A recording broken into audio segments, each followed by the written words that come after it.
Hello friends, welcome back to my channel Nupur Classes. Let's learn with Nupur. If you like my videos, please like and share it with your friends. To see my latest videos, please subscribe to my channel and press the bell icon. Hello friends, welcome back to my channel Nupur classes. दोस्तों, आज हम लोग चित्र वर्णन के बारे में जानेंगे। दोस्तों, चित्र वर्णन क्या है, इसको हम जानेंगे कि चित्र वर्णन किसे कहते हैं और चित्र वर्णन के क्या लाभ हैं। चित्र वर्णन की विशेषताओं के बारे में जानेंगे इस वीडियो में, और चित्र वर्णन करने का क्या तरीका होता है, इन बातों को हम इस वीडियो में जानेंगे।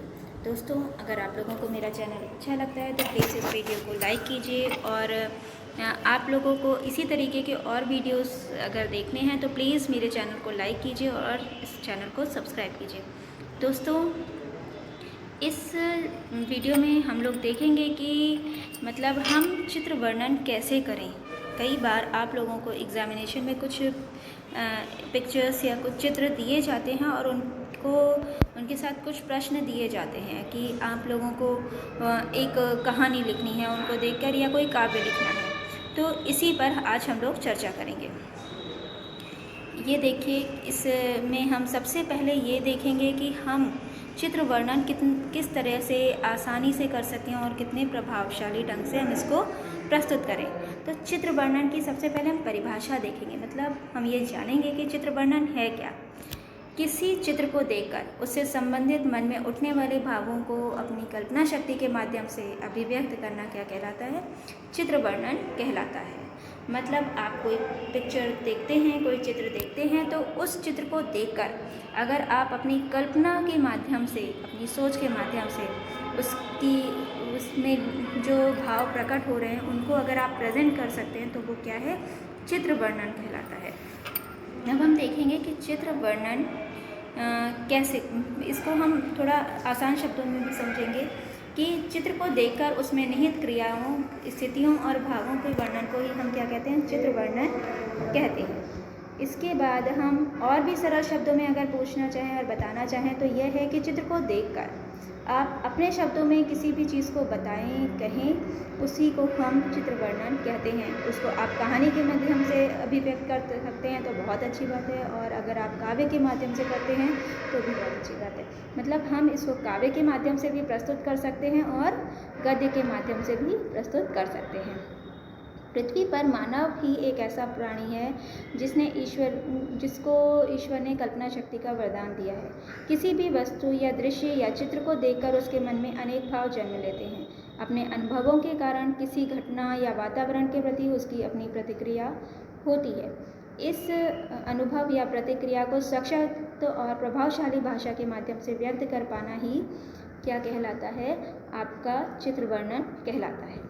अब चित्र वर्णन के उद्देश्य को हम जानेंगे कि चित्र वर्णन क्यों कराया जाता है।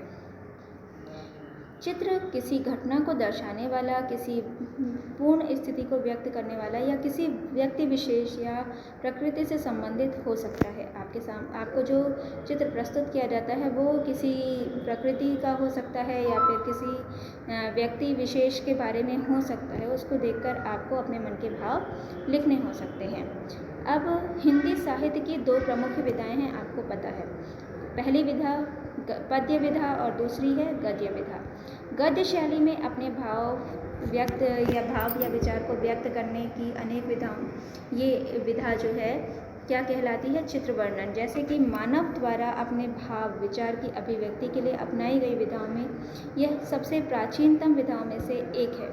आदि मानव गुफा आदि की दीवार पर भी चित्र बनाकर ऐसा करता रहता था। आपने देखा है, जब आदि मानव शिकार करते थे तो उस समय उन्हें संख्या का ज्ञान नहीं था, उन्हें गिनतियों का ज्ञान नहीं था, तो वो सिर्फ जिस जानवर का शिकार करते थे उसका चित्र उन गुफाओं की दीवारों पर बना दिया करते थे।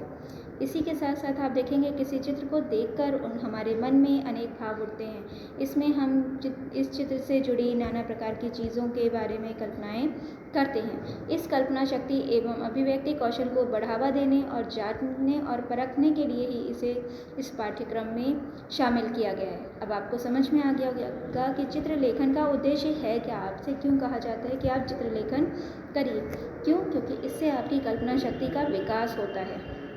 एक ही चित्र को देखकर अलग अलग छात्रों के मन में अलग अलग भाव उठते हैं, अतः उनकी अभिव्यक्ति में भी बहुत अंतर हो सकता है और उनका जो मूल भाव है वो एक समान होता है।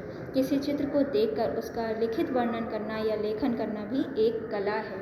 इसमें छात्र अपने ज्ञान, बुद्धि कौशल और भाषा कौशल का प्रयोग करते हुए विभिन्न कोणों से चित्र की परख करता है और उसे शब्दबद्ध करता है। इस लेखन में कल्पनाशीलता का रंग भरकर इसे और भी आकर्षक बनाया जाता है। दोस्तों, चित्र वर्णन के कुछ उदाहरण नीचे दिए गए हैं, आप ध्यान से देखिए। यहाँ पर एक चित्र दिया गया है, इसको देखकर सभी के मन में अलग अलग भाव आएंगे और अलग अलग ढंग से उनमें प्रस्तुत करने की क्षमता होगी।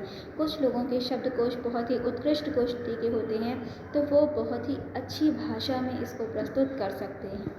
यहाँ देखिए, अब जो मेरे मन में इससे जुड़े हुए भाव थे वो यह है, यह चित्र भक्ति काल के प्रसिद्ध कवि तुलसीदास जी का है।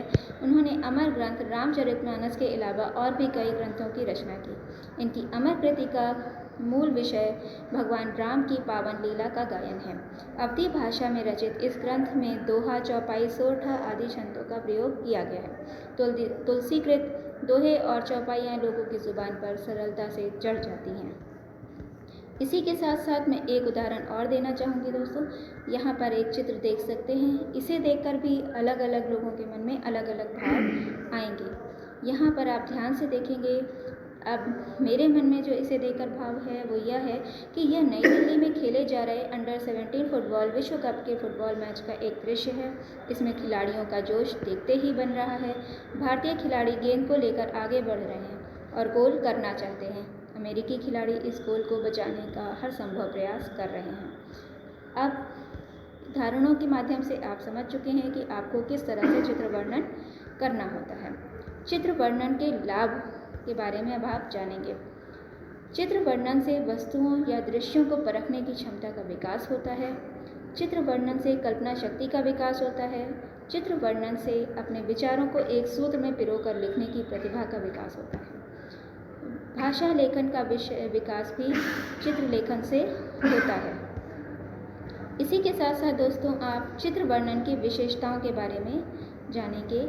चित्र को पहले बारीकी से देख लेना चाहिए। मतलब चित्र वर्णन करते समय आपको बारीकी से इस बात का ध्यान रखना चाहिए कि चित्र में क्या क्या चीज़ें बताई गई हैं, क्या आपके मन में उसे देखकर विचार उठ रहे हैं। जो भी बातें आपको चित्र में नज़र आ रही हों, उन्हें पहले अलग कहीं लिख लेना चाहिए। इसके साथ साथ यदि चित्र में व्यक्ति दिखाई दे रहे हों तो उनके चेहरे के भावों के आधार पर सुख दुख आदि भावनाओं को व्यक्त करना चाहिए। यदि किसी महापुरुष या चर्चित व्यक्ति का चित्र हो तो उस व्यक्ति के प्रति निजी विचारों को, भावों को प्रस्तुत किया जा सकता है। दोस्तों, वाक्य रचना करते समय उक्तियों, मुहावरों व लोकोक्तियों का प्रयोग भी आपकी भाषा को सुंदर और प्रभावशाली बनाने में सहायक होता है। चित्र वर्णन करते समय आपके सभी वाक्य चित्र से संबंधित होने चाहिए। चित्र वर्णन में अनेक आवश्यक बातों को लिखना चाहिए, जैसे जो भी उस चित्र में वर्णित की गई हैं, जो आपके मन में भाव आ रहे हैं, उन सभी आवश्यक बातों को लिखना चाहिए। चित्र वर्णन बहुत ज़्यादा बड़ा नहीं होना चाहिए, केवल 25 से 30 शब्दों तथा 7 से 8 वाक्यों में ही पूरे चित्र का वर्णन हो जाना चाहिए। चित्र में जितनी भी चीज़ें दिख रही हो, सभी का वर्णन होना चाहिए। यदि चित्र के साथ शब्द भी दिख रहे हों तो उन शब्दों का प्रयोग आपके वाक्यों में हो जाना चाहिए। वाक्य रचना करते समय यह ध्यान रखना चाहिए कि आप केवल वर्तमान समय में ही वाक्य रचना करें। जब वाक्य आप बताएं तो दृश्य किसका है और अगले दृश्य में क्या क्या हो रहा है, ये बातें भी आपको बताना ज़रूरी है। इस बात का ध्यान रखना चाहिए कि विषय और वाक्य में क्रमबद्धता होनी चाहिए। चित्र वर्णन एक कला है जिसके अभ्यास के माध्यम से बेहतर बनाया जा सकता है, अतः बार बार इसका अभ्यास करते रहना चाहिए। अब चित्र वर्णन के तरीके के बारे में बात करेंगे। यदि आपको संक्षिप्त रूप से कहें तो चित्र वर्णन करने के लिए केवल 5 बातों का ध्यान रखना ज़रूरी है। पहला क्या है? सर्वप्रथम चित्र को ध्यान से देखना, संपूर्ण चित्र किसका है यह बताना, चित्र में कौन कौन सी क्रियाएं हो रही हैं उन्हें क्रम से लिखना, इसी के साथ साथ फिर चित्र के माध्यम से कही जा रही बात को अपने शब्दों में समझाने का प्रयास करना। अंत में अपने विचार लिखिए।